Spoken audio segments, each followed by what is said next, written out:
আমি বর্তমানে আমাদের গ্রামের দোলা যেটাকে বলে আর কি, মানে যেখানে চাষবাস করা হয় সেইখানে এলাম। তো এসে দেখি এইখানে দেখতে পাচ্ছেন মোটর লাগিয়েছে।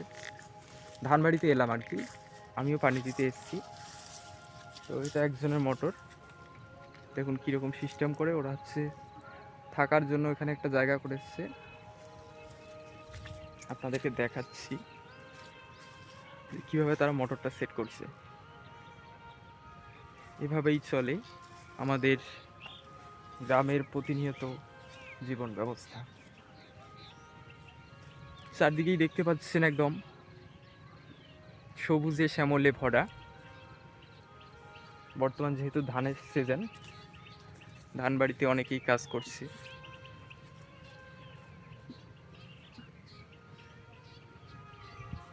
তো আমাদের এখানে মূলত দুই রকমের ধান চাষ হয়, সেটা হচ্ছে একটা বোরো আর একটা হচ্ছে আমন ধান। বর্তমান যেটা সেটা হচ্ছে বোরো ধানের সিজন। আগে এই জমিগুলোতে প্রত্যেকটা জমিতেই ভুট্টা লাগাতো, কিন্তু বর্তমানে দেখতেছে যে ভুট্টা লাগিয়ে ফায়দাটা কম, সেহেতু চাষিরা কি করছে, ওরা হচ্ছে ওই ভুট্টার জমিগুলোতে বোরো ধান লাগিয়ে দিচ্ছে। হ্যাঁ, ওই যে একটা দাদু রাস্তা দিয়ে যাচ্ছে, তিনি বলছেন, মানে উনি কল বসান আর কি, যে আমাকে ভিডিও কর। তো অনেকেই মাঠে কাজ করছে, দেখতে পাচ্ছেন প্রচণ্ড রোদ।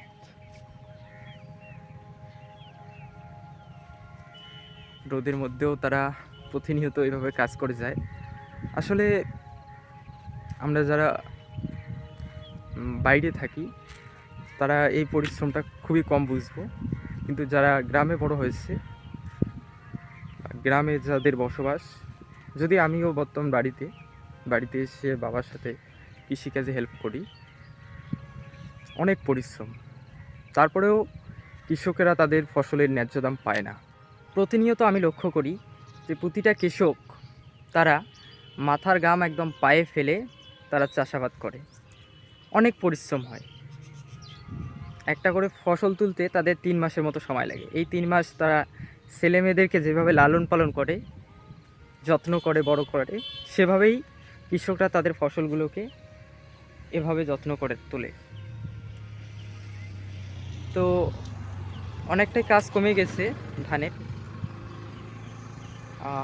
তারপরেও দেখুন এখনও অনেকেই ধান বাড়িতে পড়ে রয়েছে। কৃষকেরা কিন্তু কখনোই তাদের ন্যায্য মূল্যগুলো পায় না। এই যে আলু, বর্তমানে আলুর দাম এতটাই কম যে যারা আলু লাগিয়েছে তাদের মনে হয় খরচের টাকাটা উঠবে না, মানে যেটা খরচ হয়েছে তাদের পরিশ্রম নয়। অনেকের কাছ থেকে ঋণ নিয়েছিল, কিন্তু তাদের ঋণের টাকাগুলো কি করে শোধ করবে তারা জানে না। অনেকে আলু হিম করে রাখছে যাদের টাকা পয়সা আছে, কিন্তু আমাদের এদিকে অনেকেই আছে যারা আলুগুলোকে এখনও মানে বাড়িতে স্টোর করে রেখেছে। উপায় নেই তাদের, যেহেতু দামও কম, তারা বিক্রি করতে পারছে না। তো আমার ভিডিওটার মূল উদ্দেশ্য হচ্ছে কৃষকেরা যাতে ন্যায্য মূল্য পায়। এই যে এত তারা পরিশ্রম করে এগুলো লাগিয়েছে, তারা যদি ন্যায্য মূল্য না পায়, তাহলে যারা চাকরি বাকরি করে সবাই যদি ওই চাকরি বাকরি ব্যবসা বাণিজ্যে যদি লেগে পড়ে থাকে, তাহলে তো কখনোই মানে এরকম ফসল উৎপাদন হবে না, আর আমরা খেতেও পারবো না। ফলে একটা সংকট বা দুর্ভিক্ষের মধ্যে মানুষ যেতে পারে। সেজন্য প্রত্যেকটা কৃষককেই তাদের ন্যায্য মূল্য, তাদের ন্যায্য পাওনা দেওয়া উচিত বলে আমি মনে করি। তো সত্যি খুব মনোমুগ্ধকর পরিবেশ। রমজান যদিও শেষ, রমজান শেষ হওয়ার পরেই গতকালকে ঈদ হয়ে গেল।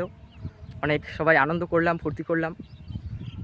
তো ঈদের আনন্দের মধ্যে দিয়ে যাতে কৃষকেরা তাদের ফসলের দামগুলো ন্যায্য পায় আর কি, সেই আশাই রাখছি, সেই দাবি করছি সরকারের প্রতি।